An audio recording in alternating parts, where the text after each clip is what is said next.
এই যে এখানে একটা বক্স দেখতে পাচ্ছেন, এই বক্সের মধ্যে কি আছে আপনারা জাস্ট ভিডিওটা পজ করে একটু গেস করেন।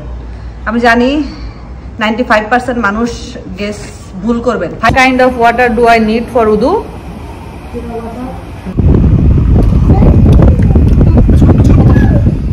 Don't cry baby, don't cry. One God. One God. Yeah, Allah. Allah is one God. তো অনেক সাহস করে ভাইয়াকে জিজ্ঞেস করলাম। আমি নরমালি ভাইয়াকে এখনো পর্যন্ত জিজ্ঞেস করি নাই যে তাবিয়ার আকিকা হয়েছে, ভালো নাম রাখা হয়েছে, আমাদের তাবিয়ার ভালো নাম রাখা হয়েছে। আসসালামু আলাইকুম, আশা করছি সবাই ভালো আছেন, আমরাও আলহামদুলিল্লাহ ভালো আছি। তো আমার যেহেতু এখন বাইরে অতটা হাঁটাহাঁটি করা হয় না, তো দিন দিন মনে হচ্ছে অলস হয়ে যাচ্ছি। যে কোনো কাজ করতে গেলে একটু পায়ে প্রেশার পড়লে পা ব্যথা করে, তার মানে বোঝা যাচ্ছে যে মোটামুটি ভালোই ওয়েট গেইন করছি। তো আমার মানে একটু অ্যাক্টিভ থাকার জন্য হালকা পাতলা কিছু এক্সারসাইজ আসলে করা উচিত। তো এই তো 2-3 দিন ধরে শুরু করেছি। তো আমি কি এক্সারসাইজ করব, আমার আগে আমার বাচ্চারাই এক্সারসাইজ করার জন্য লাভ দিয়ে এসে পড়ে। তো আমার কাছে ছোটোখাটো কিছু এক্সারসাইজ এগুলো কি বলে ইনস্ট্রুমেন্ট অ্যান্ড টুলস যেটাই হোক, ছোটোখাটো কিছু ইকুইপমেন্ট সরি আমার ছেলে বলে দিছে ইকুইপমেন্ট আছে। যে 1 কেজি 1 কেজি 2 কেজি ডাম্বেল, একটা ইয়োগা ম্যাট, একটা যেটাতে কি বলে জানি না, এটা হলো পুশ আপের জন্য। আর এখানে আমার ছেলের কালকে হলো ইসলামিয়াত এক্সাম, তো আমার ছেলে হলো ইসলামিয়াত এক্সামের জন্য একটু রিভিশন দিচ্ছে। এটা নিয়া এটা কিন্তু দেখো সালানা নিয়া। হ্যাঁ, তো যাই হোক আমি হালকা পাতলা একটু করি। আমি একটা অ্যাপ ইউজ করি, এটা আমি আগে যখন একদম প্রপার এক্সারসাইজ করতাম তখন থেকে আমি এই অ্যাপটা ইউজ করি। তো এটা আমি আপনাদেরকে একটু দেখাই। এই অ্যাপটা এখন দেখতেছি আগে ফ্রি ছিল, এখন দেখতেছি এটা পেইড হয়ে গেছে। এই যে লুজ ওয়েট ইন 30 days, এটা স্যামসাংয়ের একটা অ্যাপস। তো এটার মাধ্যমে টুকটাক করি আর কি। এই যে আর একটা দেখেন পরে শেষ করে ফেলতেছে। ওরে আল্লাহ রে, ওরে বাবারে বাবা। তো টুকটাক যা হোক ঘরে যেগুলা হোম ওয়ার্কআউট যেগুলা করা যায় টুকটাক এগুলাই করি আর কি, অ্যাক্টিভ থাকার জন্য, এছাড়া আর কিছুই না। আর যে পরিমাণ গরম পড়ছে, এই ঘরের মধ্যে একটু হাঁটাহাঁটি করলেও একদম টায়ার্ড হয়ে যায়, তার মধ্যে ওয়ার্কআউট করলে তো আরও অবস্থা খারাপ। এই যে এখানে একটা বক্স দেখতে পাচ্ছেন, এই বক্সের মধ্যে কি আছে আপনারা জাস্ট ভিডিওটা পজ করে একটু গেস করেন।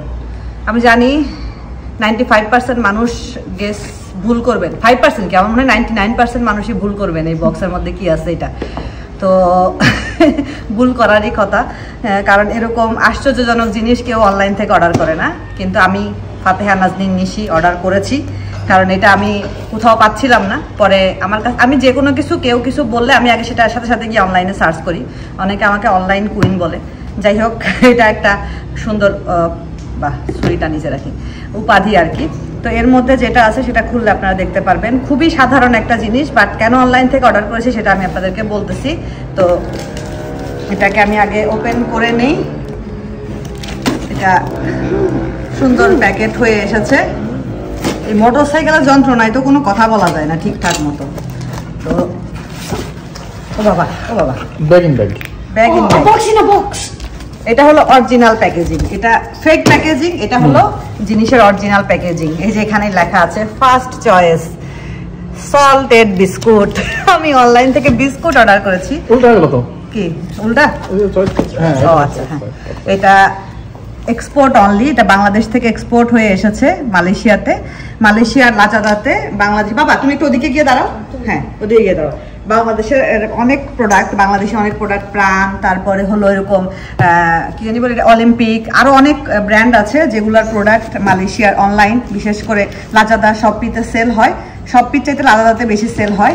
আর বাংলাদেশি গ্রোসারি শপগুলোতে সবসময় অ্যাভেলেবেল পাওয়া যায় না। তো এখানে যে বিস্কুটটা আছে, এই বিস্কুটের 2টা প্যাকেট আমি কোনো এক জায়গা থেকে গিফট পেয়েছিলাম। এখন কোথা থেকে গিফট পেয়েছিলাম আমার এটা মনে পড়ছে না, যে কোনো এক জায়গা থেকে আমি গিফট পেয়েছিলাম। তো ওই বিস্কুটের প্যাকেট 2টা, একটা আমি বাসায় খেয়েছিলাম, আর একটা প্যাকেট আমরা যে তেলেঙ্গানাতে ঘুরতে গিয়েছিলাম সেইখানে নিয়ে গিয়েছিলাম।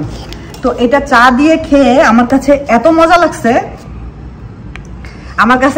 লাগছে যে আমি আপনাদেরকে বলে বুঝাইতে পারবো না। আমি জানি না যারা এই বিস্কুট বাংলাদেশে খেয়েছেন তাদের কাছে কেমন কি লাগতে পারে সেটা আমি বলতে পারবো না। আমি বাংলাদেশে তো এই বিস্কুট খাইনি, আমি এখানে এই বিস্কুট খেলাম। খাওয়ার পরে আমি খালি খুঁজতেছিলাম যে এই বিস্কুটটা কই পাওয়া যায়।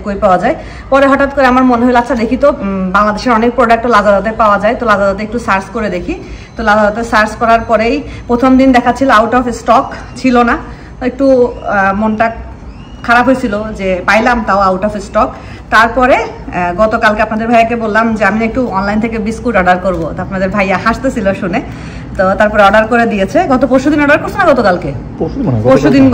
পরশুদিন অর্ডার করা হয়েছে আর আজকে ডেলিভারি চলে আসছে। এখন আমরা চা দিয়ে এটা খাবো ইনশাল্লাহ। এটা ছোট ছোট প্যাকেট, খুবই মজা লাগছে আমার কাছে। এখানে 24টা আছে একটা বক্সের মধ্যে। 24টার দাম নিয়েছে 23 রিঙ্গিত। 23 রিঙ্গিত মানে বাংলাদেশি টাকায় ওই 550-600 কাছাকাছি পড়ে আর কি। তো 24টা বিস্কুট তো আমি খাবো।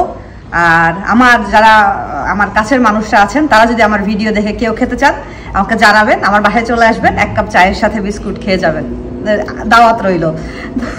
ঠিক আছে, আমি ফার্স্ট চয়েসের একটা প্রমোশন করে দিলাম। জানি প্রমোশন ছাড়াও যারা পছন্দ করে তারা এমনিই পছন্দ করবে। তারপরে যারা খাননি, বাংলাদেশে যারা আছেন এটা ট্রাই করে দেখতে পারেন। আপনাদের ভাইয়া কিন্তু এখনো খায়নি, সে খালি আমার মুখ থেকে শুনতেছে, এখন খাবে ইনশাল্লাহ। তো ঠিক আছে, এটাই ছিল আমার আজগুবি অনলাইন অর্ডার।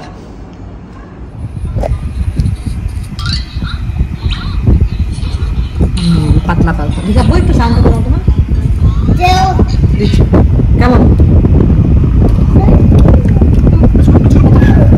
বিস্কুট বিস্কুটের মতো সেটা ঠিক আছে।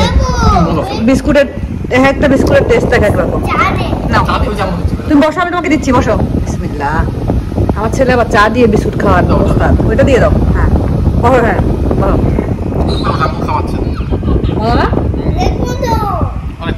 অনেক টেস্ট, অনেকই। আপনি বিস্কুট দেখতেছো এমনি ঘুরাই ঘুরাই। 2 প্যাকেট খুলছো না?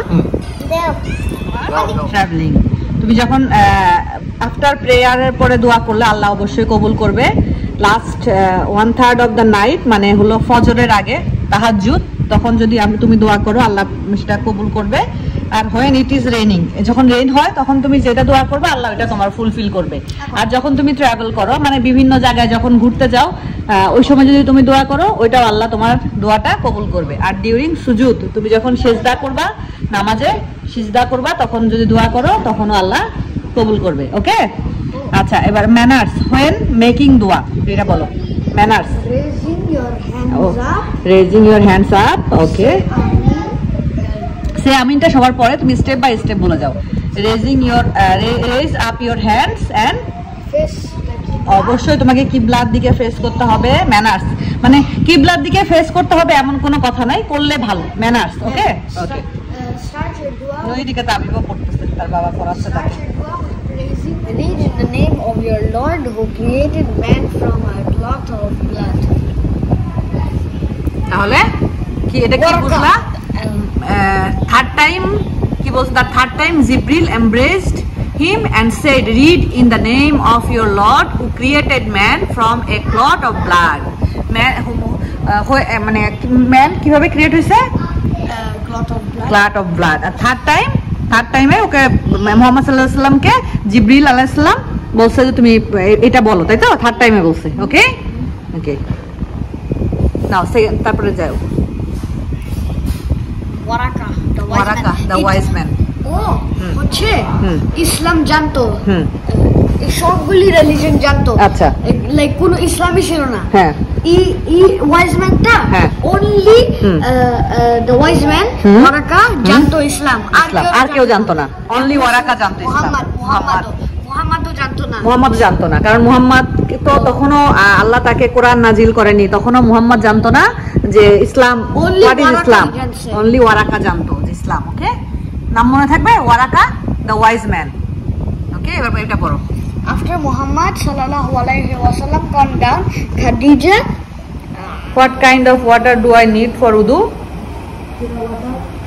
For example, Tap water, river water, rain water,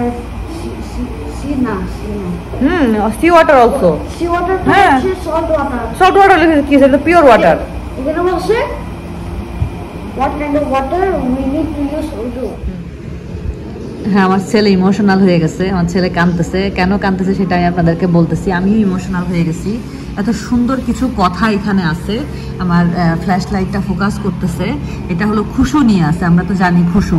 তো এখানে একটা সুন্দর একটা গল্প আছে, আমি একটু আপনাদেরকে বলি তাহলে আপনারা বুঝতে পারবেন। এখানে বিল্লাল অ্যান্ড জাইদ, ওনারা দুজন একসাথে আসরের নামাজ পড়তে দাঁড়াইছে। তো জাইদ, বিল্লাল, ও Zaid, where are you crying? Zaid, I am not sure, I think I am crying because I love Allah so much. While I was praying, I did everything you taught me, and I remind myself that Allah was watching me and that I was speaking with him. It felt amazing. মানে এখানে কিছু কথা এত সুন্দর করে লিখছে, মানে মাশাআল্লাহ। তারপরে বিল্লাল বলতেছে, মাশাআল্লাহ জাইদ, দিস ইজ কল্ড খুশু। এটাকে বলে খুশু। খুশু means focus and humble in front of Allah. কি সুন্দর একটা কথা।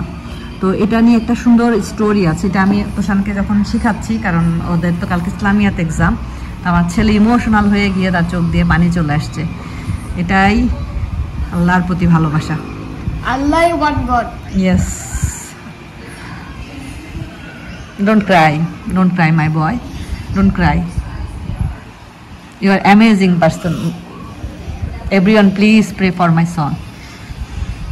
Don't cry baby, don't cry. One God. One God, yeah, Allah is one God. I am also crying. তুষারের রিভিশন দেওয়া শেষ করলাম। আসলে আমার বাচ্চাটা মানে এত ইমোশনাল, ও ছোটবেলা থেকে অনেক অনেক বেশি ইমোশনাল, একদম বাচ্চা কাল থেকেই। মানে ও একবার একটা ইনসিডেন্ট হয়েছিল, আমি আপনাদের সাথে শেয়ার করি। ওর একটা খেলনা, ছোট্ট একটা খেলনা ও খুঁজে পাচ্ছিল না, খুবই ছোট একটা খেলনা।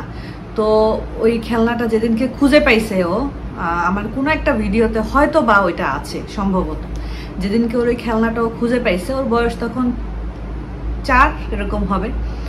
ও খেলনাটাকে নিয়ে, তোমাকে আমি এত মিস করছিলাম বলে এমনভাবে কান্না করতেছিল, যেটা আসলে সত্যি কথা আমি অনেক বেশি অবাক হয়েছিলাম ওই দিন ফার্স্ট টাইম। ছোট থেকে ও অনেক বেশি ইমোশনাল, কারণ আমার আব্বু যেদিনকে মারা যায় ওই দিনকে পুরো ইনসিডেন্টটা ওর মনে আছে। আর ওইটা যখনই ও বলে, ও চোখ দিয়ে অটোমেটিক পানি চলে আসে। আর আলহামদুলিল্লাহ, যেহেতু একটা ইসলামিক স্কুলে পড়ানোর সৌভাগ্য আমাদের হয়েছে, তো যেহেতু স্কুল থেকে অনেক বেশি গাইড করা হয়, ইসলাম সম্পর্কে জানানো হয়, বোঝানো হয়, ও যখন জানে শুনে, তো ইসলামটাকে একদম মনে প্রাণে বিশ্বাস করে। আর বলতেছিল যে আম্মু যখন এই চ্যাপ্টারটা আমাকে ক্লাসে পড়াচ্ছিল, তো কেউ কান্না করতেছিল না, কিন্তু আমি এত ইমোশনাল হয়ে কান্না করতেছিলাম। টিচার এসে আমাকে বলতেছিল ডোন্ট ক্রাই, না আমি ডোন্ট ক্রাই। তো ভালো লাগে আলহামদুলিল্লাহ। ছোট ছোট জিনিসগুলা, আমরাও এতটা ফেথ আমাদেরও নাই, এতটা ফেথ আমরা এই বয়সে এসেও এখনো অর্জন করতে আমাদের এখনো পারি নাই। আর এত ছোট থেকে আলহামদুলিল্লাহ এই জিনিসটা ভিতর থেকে আসছে, এটা আল্লাহর অশেষ রহমত, আল্লাহর অশেষ রহমত। তো ওকে টামাইলাম। আর এই জিনিসগুলা যদিও বড় হয়ে দেখে, তাহলে ও বুঝতে পারবে যে ছোট থেকে কতটা ইমোশনাল। আর আলহামদুলিল্লাহ ভালোই আছি। প্রচুর আজকেও বৃষ্টি হয়েছে। বাংলাদেশের গরম তো অসহনীয় পর্যায়ে, আমাদের এখানে তো প্রচুর পরিমাণের গরম। আজকে ভাইয়ার সাথে কথা বলতেছিলাম, দুপুরের দিকে ফোন দিয়েছিলাম, তো ভাইয়া একাই ছিল দোতলায়। তো আমি বলতেছি তোর গরম লাগতেছে না? বলতেছে ঘরের মধ্যে তো এসি চলে, অতটা বুঝতে পারি না, বাইরে গেলে বোঝা যায় সাংঘাতিক পরিমাণের গরম। তো অনেক সাহস করে ভাইয়াকে জিজ্ঞেস করলাম। আমি নর্মালি ভাইয়াকে এখনো পর্যন্ত জিজ্ঞেস করি নাই যে তোরা আসবি কিনা। আম্মুরটা তো কনফার্ম আলহামদুলিল্লাহ, কিন্তু ওদেরটা আমি এখনো ভাইয়াকে সাহস করে জিজ্ঞেস করি নাই। আমি শুধু শুনেছি ভাবি আসতে চাচ্ছে, ভাবি আসবে, তো ভাইয়াকে জিজ্ঞেস করলাম তোরা আসবি কিনা। তো অনেক সাহস নিয়ে জিজ্ঞেস করেছি, ভাইয়া যদি না বলে শুনলে আমার খুব কষ্ট লাগবে। পরে ভাইয়া বলতেছে হ্যাঁ ইনশাআল্লাহ তো আসবো। আমি বললাম ভিসাটা করতে দিয়ে দিতে হবে, তো ভাইয়া টাইম তো বেশি নেই। তো ভাইয়া বললো হ্যাঁ আমার পাসপোর্ট তো অলরেডি হয়ে গেছে, তো আমারটা এখনো পাবনায় এসে পৌঁছায় নাই, আমারটা ঢাকাতেই আছে। তো আমারটা পাবনায় এসে পৌঁছালে তো তাবিয়া আর তানেরটা একসাথে নিয়ে, ভাইয়ারটা সহ নিয়ে হলো, ভাবিরটা তো করাই আছে, আম্মুরটাও আছে। এখন যেহেতু ভিসা দেয়, এখন পাসপোর্টের দরকার হয় না, বাট পাসপোর্টের ফটোকপি তো লাগে। আর ভিজিট ভিসাতে পাসপোর্টের ফটোকপি, 3 মাসের ব্যাংক স্টেটমেন্ট, আর হলো ছবি লাগে সম্ভবত। তো নিয়ে একবারে অ্যাপ্লাই করব ভিসার জন্য। তো এটা শোনার পরে আমার এত ভালো লাগছিল, ভাইয়ার মুখ থেকে যখন শুনলাম, আমি জিজ্ঞেস করে যখন শুনতে পাইলাম, সত্যি খুব ভালো লাগছিল। আমি চাই আমার ফুল ফ্যামিলি একবার অন্তত আমার কাছে আসুক। একবার আমি ডাল ভাত যাই হোক আপ্যায়ন করে ওদেরকে সাথে নিয়ে সুন্দর মতো কয়েকটা দিন কাটাইতে চাই। আসলে দেশে থাকলে হয়তো বা বছরে একবার হলো আমার কাছে আসতো, তো এখানে এত দূরে থাকি, আমার ভাবির এখনো সৌভাগ্য হয়নি আমার কাছে আসার। আমি চাই ও অন্তত আমার কাছে একবার আসুক। আমার অনেক কিছু প্ল্যান করে রাখছি, আল্লাহ যেন আমার এই প্ল্যানটা কবুল করে নেন। আমি আল্লাহর কাছে দোয়া করি, আল্লাহ আমার সৎ নিয়ত, আল্লাহ আপনি আমার এই নিয়ত, আমার এই চাওয়া, আমার এই ইচ্ছাটা আপনি কবুল করে নেবেন ইনশাআল্লাহ। আপনারাও সবাই দোয়া করবেন। প্রত্যেকটা প্রবাসী তার আপনজনকে যখন কাছে পায় তখন তার কেমন লাগে সেটা একটা প্রবাসী বুঝে। আমি ভাইয়াকে একটু ডাউটলি জিজ্ঞেস করতেছিলাম, কারণ ভাইয়ার যেহেতু বিজনেস আছে, ভাইয়া যেহেতু ইটের ভাটায় ভাইয়ার বিজনেস আছে, তারপর একটা খরচেরও বিশাল বড় ব্যাপার আছে, তো সব কিছু মিলায়ে ভাইয়া মিলায়ে গুছাইয়ে উঠে আসতে পারবে কিনা, তো এটা নিয়ে আমি একটু মানে দ্বিধাদ্বন্দ্বে ছিলাম, সেটা নিয়ে জিজ্ঞেস করতেছিলাম। তো ভাইয়া তো বলছে ইনশাআল্লাহ আসবো, আল্লাহ যদি সব কিছু ঠিকঠাক রাখে, কারণ আল্লাহ কার রিজিক কোথায় রেখেছেন। যদি রিজিক না থাকে হাজার চেষ্টা করলেও হবে না, আর যদি রিজিক থাকে হাজার দ্বিমত থাকলেও অবশ্যই সেখানে গিয়ে পৌঁছাবেন ইনশাআল্লাহ। তো ঠিক আছে, আপনারা সবাই ভালো থাকবেন, সুস্থ থাকবেন, আমাদের জন্য দোয়া করবেন। আজকের মতো বিদায় নিচ্ছি। আমাদের তাবিয়ার আকিকা হয়েছে, ভালো নাম রাখা হয়েছে, আমাদের তাবিয়ার ভালো নাম রাখা হয়েছে তাবাসসুম তাবিয়া। আর তাবিয়া নামটা আমি রেখেছি ওর। ও যখন হয় তখন ভাইয়া আমাকে নাম দেখতে বলেছিল, তো আমি তানজিলা, তুষান, তাবিব সবার সাথে মিল করে ওর নামটা রেখেছিলাম তাবিয়া। তাবিয়া মানে আনুগত্য, একটা সাহাবি তো মেল, সাহাবিয়া মানে ফিমেল। আমি আমার ছেলেকে পড়াইতে গিয়ে অনেক কিছুই শিখেছি, তো সাহাবিয়ার নেম ছিল তাবিয়া সম্ভবত। হ্যাঁ, আমি এটা দেখেই রেখেছিলাম, আলহামদুলিল্লাহ। তো আর আমাদের বংশের টাইটেল তো হক আছেই। তো সবাই ভালো থাকেন, সুস্থ থাকেন, আজকের মতো বিদায় নেই, আল্লাহ হাফেজ।